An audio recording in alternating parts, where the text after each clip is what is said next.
कैसे हैं आप लोग? आशा करते हैं आप सभी लोग अच्छे होंगे और आप सभी लोग अपने घर में अच्छे से पढ़ाई कर रहे होंगे। जैसा कि आप लोग जानते हैं, हम इस क्लास में फिजिक्स का अध्ययन कर रहे हैं और फिजिक्स में हमने पिछली वीडियो में देखा था एक समान विद्युत क्षेत्र में ध्रुव को घुमाने में किया गया कार्य। ठीक है ना बच्चों, एक बात ध्यान रखिएगा, ये जो भी वीडियो मैं आपको भेजता हूँ उसको ध्यान से देखिएगा, बहुत अच्छे से देखिएगा, बहुत अच्छी तरीके से मैं इसको कम समय में ज्यादा से ज्यादा आपको बताने की कोशिश करता हूँ। तो हमारी मेहनत को आप लोग जाया नहीं करिए, आप सभी लोग वीडियो को देखें, ज्यादा से ज्यादा लोगों तक पहुंचाएं और डोंट फॉरगेट सब्सक्राइब। ठीक है ना? अब देखिए, अब यहाँ सबसे पहले क्षेत्र सदिश के बारे में बता देता हूँ। देखिए, समझिए बात को, कोई भी क्षेत्रफल है, पृष्ठ है, उसमें अगर दिशा होगी, कोई भी क्षेत्र जिसमें क्या हो, दिशा होगी, यानी कहा जा रहा है कि प्रत्येक पृष्ठ का क्षेत्रफल अगर सदिश राशि है, एक कैसी राशि है, सदिश राशि है, यानी इसमें दिशा है, यानी परिमाण के साथ साथ दिशा है, तो क्या कहलाएगी, हमारी क्षेत्र सदिश कहलाएगी। अगर सामान्य रूप से देखें तो क्षेत्र सदिश ऐसा क्षेत्र जिसमें दिशा हो, ऐसा क्षेत्र जिसमें दिशा हो। एक बात गांठ बांध लीजिए कि क्षेत्र जो होगा, कोई भी क्षेत्र जो होगा, उसकी दिशा अभिलंबवत बाहर की ओर होगी। ध्यान रखिए, बाहर निकला है, ना कि ऊपर की तरफ निकला हुआ है। जैसे बोर्ड है हमारा, बोर्ड की दिशा किधर साइड होगी, अभिलंबवत बाहर की ओर होगी। एक बात ध्यान रखना है कि क्षेत्र सदिश कहलाता है। क्या है क्षेत्र सदिश? ऐसा पृष्ठ जिसमें परिमाण के साथ साथ दिशा भी होती है, उसे हम कहते हैं क्षेत्र सदिश। इसको हम ds से भी दर्शाते हैं, डेल s से भी दर्शाते हैं। ध्यान रखना है आपको, इसको दोनों तरह से दर्शाते हैं, जिस तरह आप दर्शाना चाहें, डेल s से भी दर्शाइए या ds से भी दर्शाइए, जैसा आप चाहे वैसा। ठीक है? अब इसको बताने का मेरा कारण क्या है कि हमने इसको बताया आपको, क्योंकि हमको आपको बताना क्या है, विद्युत फ्लक्स बताना है। ठीक है ना? देखिए, विद्युत फ्लक्स को समझाने से पहले मैं आप लोगों को एक बात बता देता हूं कि आप लोगों ने देखा होगा, मान लीजिए नदी बह रही है। क्या बह रही है? नदी। और नदी में एक रिंग रखी हुई है, रिंग या वलय या फिर आप ऐसा समझिए चूड़ी। ठीक है? तो ये बताइए, समझिए थोड़ा सा, मान लीजिए ये है नदी आपकी, ये है आपकी क्या, नदी, और ये नदी के बीचों बीच एक हमारा ये वलय रखा हुआ है, रिंग रखा हुआ है, या आप बोल सकते हो बेलन रखा हुआ है, कुछ भी मानिए आप। ठीक है?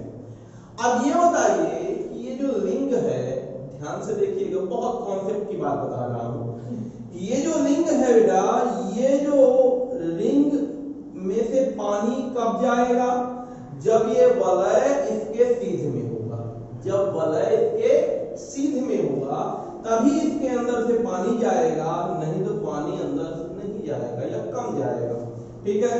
तो मान लीजिए दो तीन परिस्थितियां मैं बना देता हूं। अगर मान लीजिए रिंग ऐसी है, ध्यान से देखिएगा, यानी लेटी हुई है, रिंग ऐसी है ना, यानी पानी सब, ये बताइए, मान लीजिए रिंग है, ऐसे रिंग है, ये रिंग ऐसे कर देंगे तो पानी क्या ऐसे जाएगा? समझिए थोड़ा सा, ये हमारी रिंग है, ऐसे रिंग रखी हुई है, तो पानी क्या ऐसे जाएगा? पानी तो ऐसे ही जाएगा, भाई रुक जाएगा, है ना? इसके अंदर से होकर थोड़ी जाने वाला है पानी। तो सीधी सी बात है, जो रिंग होती है, रिंग अगर ऐसे रखी हुई है, ऐसे रखी हुई है, ध्यान से देखिए, तो पानी लंबवत इसमें से ज्यादा जाएगा। ठीक है? अगर रिंग आपकी ऐसे ऊपर की तरफ रख दी जाए तो पानी अंदर जाएगा ही नहीं। सही बात है ना? पानी अगल बगल से निकल जाएगा, है ना? तो यहां पास ये आपको समझा रहे हैं कि ये रिंग यानी क्षेत्र हो गया। क्या हो गया? क्षेत्र। ठीक है? और इस क्षेत्र में से अभिलंबवत, ध्यान से सुनिएगा, इस क्षेत्र में से अभिलंबवत या फिर क्षेत्र के अंदर से गुजरने वाली, जितने अंदर से पानी गुजरेगा, पानी गुजरेगा यानी विद्युत क्षेत्र से गुजरेगा, विद्युत क्षेत्र रेखा, विद्युत क्षेत्र रेखा। मान लीजिए पानी को हम क्या बता दिया, विद्युत क्षेत्र रेखा बता दिया। तो किसी भी पृष्ठ से गुजरने वाले विद्युत क्षेत्र रेखाओं की संख्या को हम क्या बोलते हैं?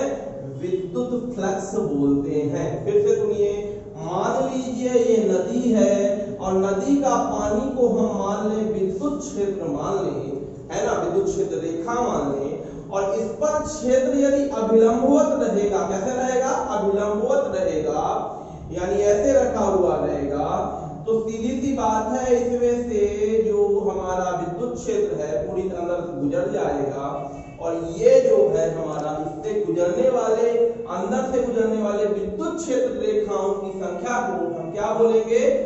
हम अंदर से गुजरने वाले विद्युत क्षेत्र रेखाओं की संख्या को हम बोलेंगे विद्युत फ्लक्स। अब इसकी परिभाषा को थोड़ा देखते हैं और ध्यान से समझते हैं, बहुत अच्छे से समझते हैं। फिर से समझिए, लिखा हुआ है कि विद्युत क्षेत्र में स्थित, किसमें स्थित? विद्युत क्षेत्र में स्थित किसी पृष्ठ से अभिलंबवत गुजरने वाली कुल बल रेखाओं की संख्या को उस पृष्ठ से गुजरने वाला विद्युत फ्लक्स कहते हैं। यानी समझिए, रिंग अगर क्षेत्रफल हो गया तो रिंग के अंदर से कब गुजरेगा? जब ये रिंग क्या होगा? इसके समांतर रखी जाए, है ना, और अगर मान लीजिए लंबवत रख दी गई, ऐसे लिटा कर रख दी गई, तो ये बताइए इसका भाई क्या हो जाएगा? इससे कोई बल रेखा ही नहीं गुजरेगी। यानी सीधी सी बात है कि अगर क्षेत्र जो है, क्षेत्र इसके समांतर रखा जाए, विद्युत बल रेखा के, विद्युत बल रेखा के क्षेत्र क्या रखा जाए? समांतर रखा जाए, तभी आपका क्या होगा? विद्युत क्षेत्र की विद्युत क्षेत्र रेखाएं अधिकतम गुजरेंगी, है ना। यानी पृष्ठ के ये समांतर है ना, जैसे ये समांतर दिखा रखा हुआ है और ये लंबवत रखा हुआ है, ठीक है। तो इसमें ध्यान रखना, बल रेखाओं की संख्या जो होती है वो अधिकतम होगी, ठीक है। अब इसका सूत्र समझते हैं, थोड़ा सा समझिए, थोड़ा सा बहुत ध्यान से देखना है आपको। तो देखिए बच्चों, अब ये इसको हम दर्शाते हैं फाई ई से। देखिए, अगर हम क्षेत्र छोटा ले लें, तो अगर हम पृष्ठ से गुजरने वाला, किसी विशेष क्षेत्र से गुजरने वाला विद्युत फ्लक्स को देखें, तो इसका फार्मूला होता है वेक्टर ईडीएस। क्या होता है? वेक्टर ईडीएस होता है। वेक्टर ईडीएस बराबर होता है हमारा EDS cos theta, EDS cos theta. ध्यान रखना, डॉट प्रोडक्ट है, तो ये हमारा क्या होगा? अदिश राशि होगी। क्या होगी? अदिश राशि होगी, ध्यान रखना है, ठीक है ना। ये छोटे क्षेत्रफल के लिए, इसके लिए है छोटे क्षेत्रफल के से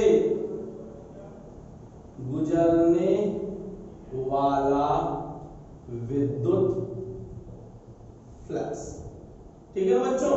छोटे क्षेत्रफल से अगर गुजरे तो आप ये, अगर बड़ा क्षेत्रफल है तो छोटे छोटे क्षेत्रफलों को निकालकर आप जोड़ देंगे, है ना, या तो जोड़ दीजिए या तो आप क्या कर दीजिए?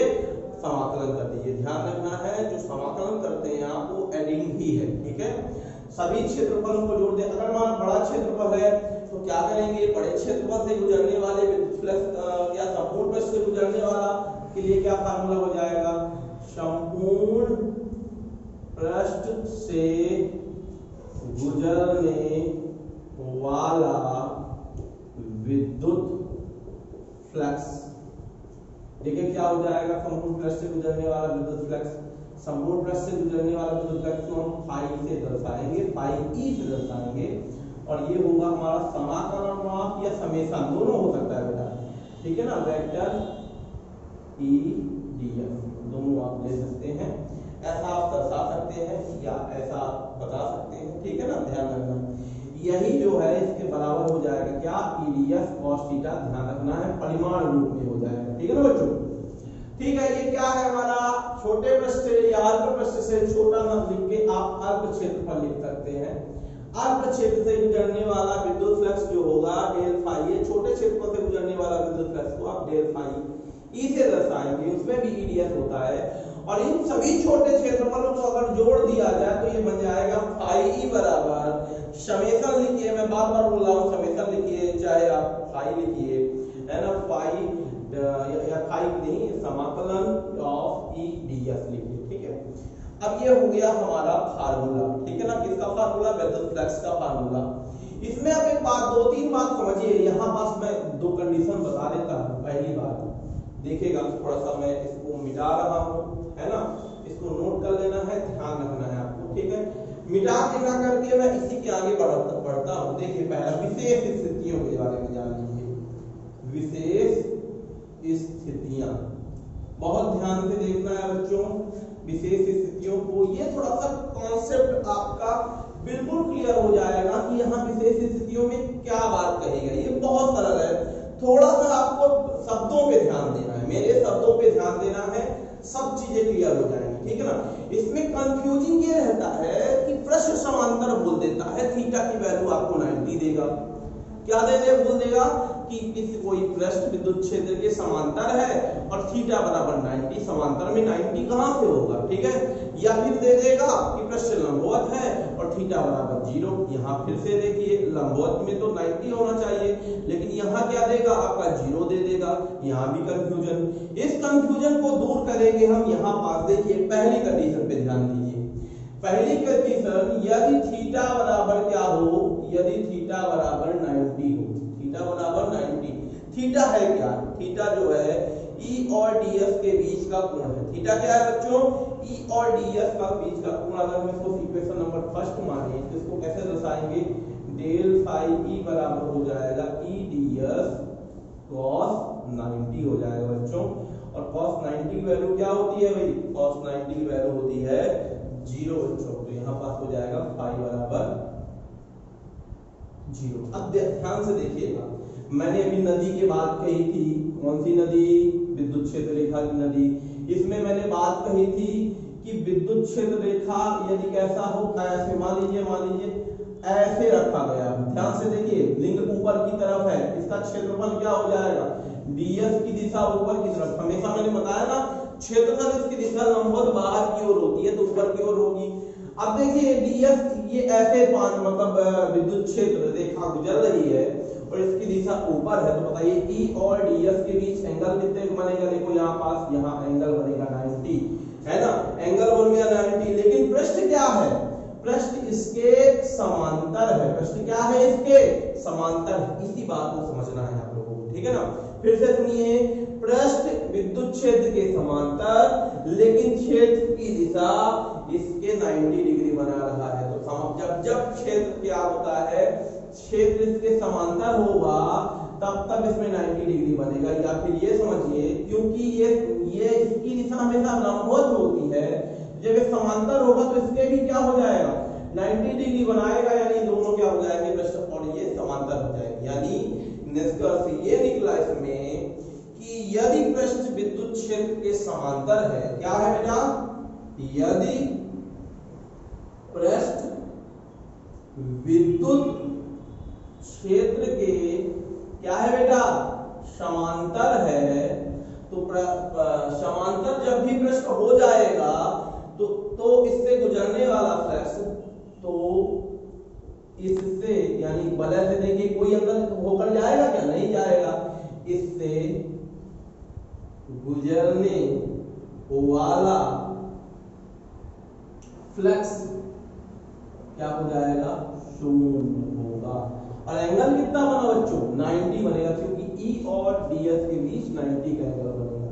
समझ में आया बच्चों। चलिए इसको समझते हैं, इसको नोट कर लीजिएगा, मैं इसकी पिक आपको भेज दूंगा, ठीक है ना। चलिए देखिएगा, अब इसकी स्क्रीनशॉट ले लीजिएगा, ठीक है ना। दूसरा नंबर बताते हैं। दूसरा नंबर जो पॉइंट है हमारा वो ये कहता है कि यदि थीटा बराबर 0 हो। अब ये बताइए, फिर से मैं बता दूंगा। अब ये मान लीजिए विद्युत है, ये वलय है हमारा ऐसा, तो इसकी क्षेत्र रेखा हमेशा लंबवत बाहर की ओर होगी ना।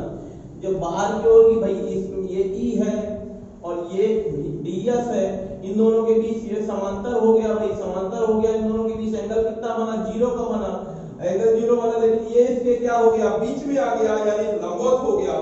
यानी थीटा बराबर 0 होने पर डेल फाई E जो होगा E ds cos 0 हो जाएगा। cos 0 की वैल्यू क्या होती है बच्चों, 1 होती है, तो ये अधिकतम मान होगा। यानी अगर क्षेत्र जो है, पृष्ठ जो है विद्युत क्षेत्र के लंबवत है, विद्युत क्षेत्र के क्या है, लंबवत। देखिए विद्युत क्षेत्र के क्या है, लंबवत, बीच में आ गया है ना, समांतर नहीं है। तो सीधी सी बात है, यदि पृष्ठ विद्युत क्षेत्र के क्या होगा बच्चों, लंबवत है, तो पृष्ठ लंबवत, तो दिशा भी लंबवत होती है। तो लंबवत का लंब, ये भी लंब और ये भी लंब, यानी लंब लंब क्या हो जाएंगे, समांतर हो जाएंगे। तो यहाँ थीटा की वैल्यू कितनी हो जाएगी, 0 हो जाएगी।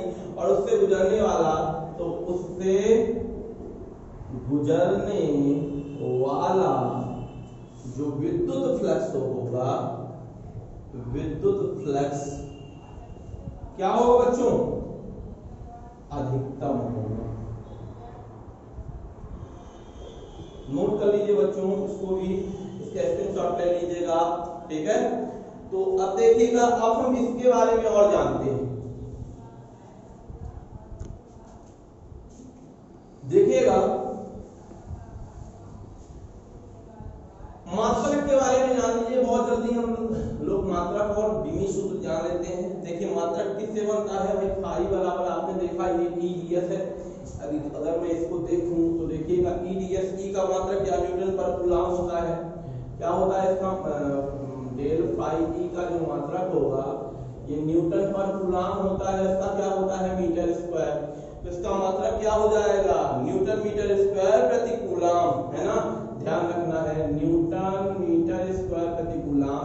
इसी को देखिए एक बात ध्यान रखना है, volt, newton metre upon coulomb जो होता है वोल्ट मीटर होता है। इसका दूसरा मात्रक भी याद रखना है, वोल्ट मीटर, याद रखना है। दूसरा मात्रक क्या होता है, वोल्ट मीटर होता है, ठीक है ना, ध्यान रखना है। इसके अलावा विमीय सूत्र भी जान लीजिए। विमीय सूत्र किसे बोलते हैं भाई, विमीय सूत्र कितना बनेगा इसका, विमीय सूत्र निकालने के लिए देख लीजिए, डेल फाई ई बराबर एन ई का विमीय सूत्र। ई का विमीय सूत्र आप लोगों को पहले इसमें न्यूटन पर कूलम होता है, यानी ml2t-2 होता है भैया, ml_t-2 होगा। इसका f अपॉन c का क्या होता है, आप क्या लिख सकते हैं, फिर से देख लीजिए, फार्मूला समझ लीजिए। ये eds होता है, ठीक है, तो eds को हम f अपॉन q0 लिख सकते हैं, और ds तो लिखा हुआ है। अब बताइए f का मात्रक क्या होता है mlt-2 होता है।